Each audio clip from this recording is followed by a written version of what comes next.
La rivière Abonoumen a mal à ses routes et la saison des pluies ne facilite pas les choses. Redynamiser le palmier à huile, c'est le but visé par le premier congrès sur la filière. Et puis attaque contre un camp de gendarmerie repoussé à Niamey au Niger, moins de 3 semaines après les premiers attentats suicides de son histoire. Madame, Monsieur, bonjour, bienvenue dans le 12h30. Difficile de rallier les différents quartiers de la rivière Abonoumen. La dégradation des voies empêche les automobilistes de circuler normalement. Une situation qui s'aggrave avec la saison des pluies. Michel Digré pour en savoir plus. Rivière Abonoumen, de belles bâtisses qui font rêver. Mais la voie pour y accéder est un cauchemar pour les automobilistes. C'est caillouteux, il y a plein de trous. Je ne sais pas, je ne comprends pas pourquoi c'est comme ça depuis longtemps. S'ils font l'effort, ils viennent, ils passent le Caterpillar, c'est tout. Puis après, ça reste toujours pareil. Je ne comprends pas. Il y a quand même des belles habitations à côté, les gens sont bien lotis. Mais la route, je ne sais pas. Ça fait plus de 8 ans, je vous assure, que je passe ici. Les taxis communaux redoutent le tronçon. Le chemin de croix, pour eux, s'arrête à ce carrefour. Pas question d'aller plus loin. La voie est non bitumée, c'est tellement dégradé que les Woro font au moins chaque 2 semaines au garage. Donc si on veut monter pour déposer nos clients, chaque 2 jours on sera au garage. Les riverains sont contraints de faire le reste du chemin à pied, pareil pour ceux qui veulent sortir du quartier. J'ai ma soeur qui vit là. Si je veux lui rendre visite, quand je dis souvent au taximètre 2010 non que la route n'est pas bonne, parce que ça peut les donner des problèmes et puis souvent ça fatigue un peu le moteur. Depuis la construction du quartier Bonoumen, la voie d'accès n'a jamais flirté avec une couche de bitume. Les riverains se sont rendus à l'évidence. Le plus difficile n'était sans doute pas de s'acheter des maisons, mais plutôt d'avoir du goudron pour y accéder. Ils ont entre 5 et 15 ans. Ils se réveillent très tôt le matin à la recherche de la pitance du jour. Ces mineurs exercent de petits commerces dans la rue, livrés aux dangers que représentent les voitures. Ils n'ont pas eu la chance d'aller à l'école faute de moyens. Laetitia Manglé nous présente ce triste décor dans lequel vivent des enfants. Salimata est commerçante ambulante au marché d'Adjamé. La fillette âgée de 7 ans ne s'exprime qu'en malinqué. Elle n'a jamais été scolarisée. Depuis l'âge de 3 ans, elle a été initiée à la vente de friandises. Elle dit que c'est à cause de problèmes d'argent, elle n'est pas partie à l'école. Parce que ses parents n'ont pas eu moyen pour la mettre à l'école. C'est à cause qu'elle est venue vendre ici. Elle dit qu'elle paye habits et puis elle paye les assiettes pour ça. Salimata n'est pas un cas isolé. En Côte d'Ivoire, 46 000 enfants sont employés pour des tâches domestiques ou commerciales. Certains d'entre eux travaillent pour garantir le quotidien de la famille. D'autres, par contre, c'est le cas du petit Paul, travaillent pour assurer leurs frais scolaires. Je vais à l'école d'habitude, mais aujourd'hui, comme il n'y a pas cours, je viens vendre l'eau pour aider mes parents, pour avoir l'argent pour payer scolarité pour aller à l'école. Comme aujourd'hui, je ne suis pas partie à l'école, je suis venue vendre un peu mes camarades. C'est maman qui fait tout ça pour m'aider. Quand il me vend là, il la donne l'argent. Je vais faire ce qu'on veut faire.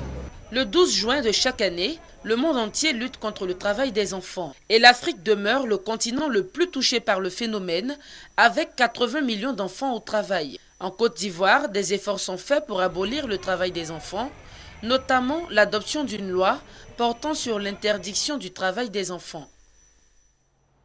Le palmier à huile au cœur d'un congrès africain qui a pour thème « Huile de palme, enjeux et perspectives de développement en Afrique et dans le monde ». Il est question de mettre en exergue les valeurs nutritionnelles de l'huile produite, le rôle de cette huile pour la santé des populations et comment le palmier à huile pourrait être plus rentable pour les planteurs. L'huile de palme, l'huile la plus consommée au monde, a un potentiel économique considérable. Pour la première fois est organisé un congrès mondial sur la filière. Des congressistes venus d'Afrique et du monde pour tenter de répondre à différentes questions se rapportant à l'huile de palme, notamment sa place dans la santé. L'huile de palme, enjeux et perspectives dans le développement en Afrique et dans le monde, le thème de ce premier congrès dont les attentes sont nombreuses. À travers les ateliers, les tables rondes et les expositions, ils feront des communications sur les vertus de l'huile de palme, sur les innovations en matière de techniques de production respectant les normes environnementales et sur les aspects socio-économiques de la filière. Par ailleurs, le programme prévoit une journée du planteur et une visite de plantation de palmiers à huile pour que de visu, les uns puissent se rendre compte des conditions dans lesquelles le palmier est produit dans notre pays. Deuxième pays producteur de palmier à huile en Afrique après le Nigeria, la Côte d'Ivoire accorde une importance capitale au secteur. Comme promis, dans son programme de gouvernement, le président Alassane Ouattara s'est engagé, dès son accession à la tête de l'État, à remettre l'agriculture au cœur de l'économie en procédant aux réformes sectorielles qui s'imposent. La filière palmier à huile revêt une grande importance pour la Côte d'Ivoire parce que sa production est dominée majoritairement par les petits producteurs qui fournissent plus de 60% de la production des régimes aux usines. C'est l'une des filières dans laquelle la matière première subit la première et la deuxième transformation en Côte d'Ivoire. Ce faisant, elle permet une meilleure distribution des richesses et apporte une grande valeur ajoutée, deux objectifs majeurs poursuivis par notre gouvernement. Des performances qui classent la Côte d'Ivoire au 5e rang mondial des pays producteurs de palmiers à huile. Les objets d'art suscitent aussi l'intérêt des autorités en charge du secteur. Pour des produits artisanaux plus compétitifs sur le marché international, il faut améliorer leur qualité, bien entendu. Un séminaire de renforcement des capacités s'est ouvert pour en parler et mieux outiller les acteurs de ce secteur. On en parle avec Grace Kando. L'artisanat est un secteur pourvoyeur d'emplois et créateur de richesses, mais qui demeure dans l'informel. L'exportation des produits artisanaux pose problème. Je suis artisan, confectionneur et reconfectionneur de chaussures, de sacs à main. On n'arrive pas à écouler nos marchandises à l'extérieur. Il faut remplir certaines conditions, voilà, pour pouvoir, n'est-ce pas, envahir le marché extérieur. C'est donc pour pallier ces difficultés qu'un séminaire se tient pour l'amélioration de la commercialisation et la qualité dans ce secteur. Les produits de l'artisanat peuvent nous servir pour profiter des avantages de l'agua. On va montrer aux artisans comment emballer les produits pour les mettre sur le marché international. Ensuite, on va leur demander de se comporter en opérateur économique qui sait faire la décomposition des prix des produits à la vente. Faciliter l'accès des produits sur le marché américain, permettre aux artisans de prendre une part significative à l'émergence de la Côte d'Ivoire demeure des objectifs majeurs. Un événement vraiment formidable pour nous les artisans. Cela va nous permettre de se faire connaître, de pouvoir chercher les voies et moyens pour écouler nos marchandises à l'extérieur de la Côte d'Ivoire. Ces artisans qui participent à cette formation seront instruits sur plusieurs modules. Il s'agit entre autres de la détermination des prix des produits, des techniques de vente et de négociation et du conditionnement des produits artisanaux. La ville d'Auxerre renouvelle leur partenariat, un partenariat qui va permettre l'insertion socio-professionnelle des jeunes de cette commune d'Abidjan. Juliette Ouéa nous en dit plus. Reconduction après 3 ans du partenariat entre les communes d'Atécoubé et d'Auxerre. À travers cet acte, la Côte d'Ivoire et la France réaffirment leurs liens séculaires. C'est un accord multiforme qui porte entre autres sur l'insertion professionnelle des jeunes et le renforcement des capacités du personnel de la commune d'Atécoubé. L'objectif prioritaire de cette seconde convention, c'est d'abord de poursuivre ce qui est engagé, bien évidemment, et c'est se fixer cet objectif ambitieux avec une obligation de résultat de mettre en place un chantier d'insertion. Il ne suffit pas d'acquérir des compétences et connaissances, encore faut-il les mettre en œuvre, et donc c'est tout le sens et tout l'objet, encore une fois, de cette deuxième convention. Nous avons vu qu'avec les opérateurs économiques d'Auxerre, nous pouvons créer des chantiers d'insertion professionnelle pour les jeunes. Nous pouvons bénéficier pour nos formations sanitaires et pour nos formations scolaires, de livres, d'ouvrages, à travers la mobilisation des organismes de formation à Auxerre et dans la région de Bourgogne.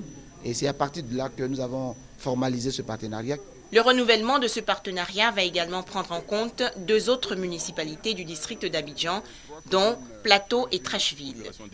L'accord prévoit à court terme l'arrivée de jeunes auxerrois pour participer à la construction de la salle de conférence de la mairie d'Atécoubé.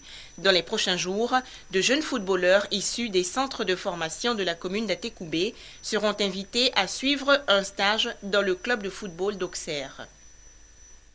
Et puis, des journalistes spécialistes des questions de défense sont en Côte d'Ivoire en vue de se rendre compte des progrès réalisés par les autorités ivoiriennes après la crise post-électorale. Les forces républicaines de Côte d'Ivoire ont pu les guider. Hamza Diaby. L'Association française des journalistes spécialistes des questions de défense pendant une semaine à Abidjan. Forte de 150 journalistes professionnels, l'association est venue s'imprégner des progrès réalisés par les autorités ivoiriennes après la crise post-électorale, et ce, dans plusieurs domaines, notamment la reconstruction des forces républicaines de Côte d'Ivoire, leur formation par les instructeurs français et le déploiement du bataillon logistique pour la MISMA, la mission internationale de soutien au Mali.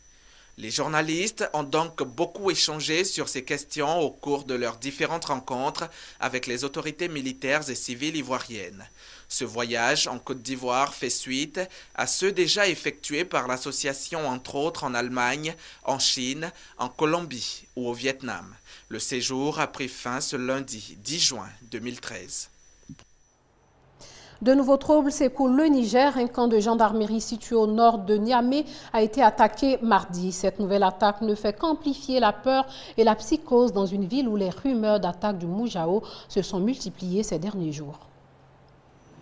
La circulation est rétablie sur la grande voie qui longe le camp de la gendarmerie dans le nord de Niamey.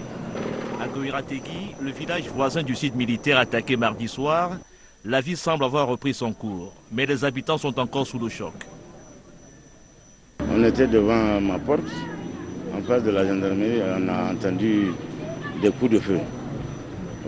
Comme on n'a jamais entendu des coups de feu pareils, automatiquement on est rentré à l'intérieur. Quelques minutes après, on entendait ça augmente.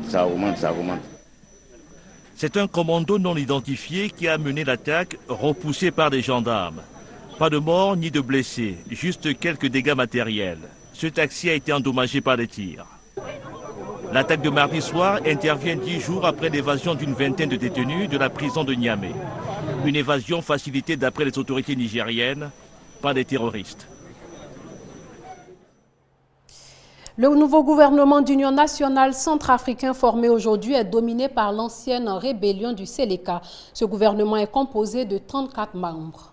Et puis en Égypte, des artistes et intellectuels dénoncent la mainmise des islamistes sur la culture. Ils demandent la démission du ministre de la Culture, accusé d'islamiser ce secteur. Ces manifestants affirment vouloir poursuivre leur mouvement jusqu'à son départ.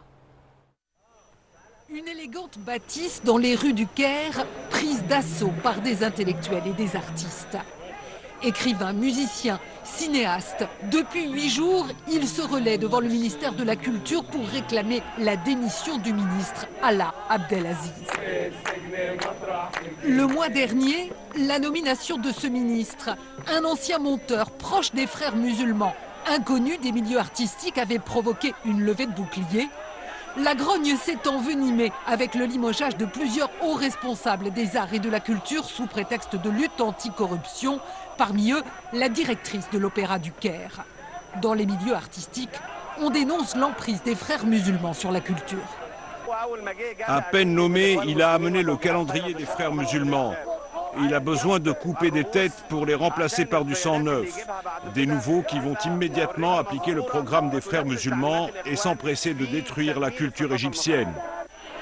Dans le camp d'en face, celui des défenseurs du ministre, les slogans rappellent que les racines de la culture sont dans l'islam. Ils dénoncent une mainmise des laïcs sur la culture qui, selon les islamistes, n'a que trop duré. Vous êtes les anciens gardiens de la bergerie. Maintenant, c'est le peuple qui ouvre la voie. Alaa Abdelaziz est arrivé après une longue période de corruption au ministère de la Culture sous Farouk Hosni.